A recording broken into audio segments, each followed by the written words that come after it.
How to switch from Amazon Business to personal account. Hello everybody, if you are wondering how you may follow the step. Open up Amazon Shopping on your screen and you should be finding this interface. Now from the given interface, head over the three roseted lines in the bottom right corner. And after you tap on it, this opens up. So all you gotta do in order to switch up to your personal account, tap on switch accounts from this section, tap on it.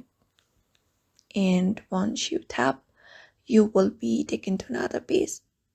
So all you gotta do is tap on this add account option.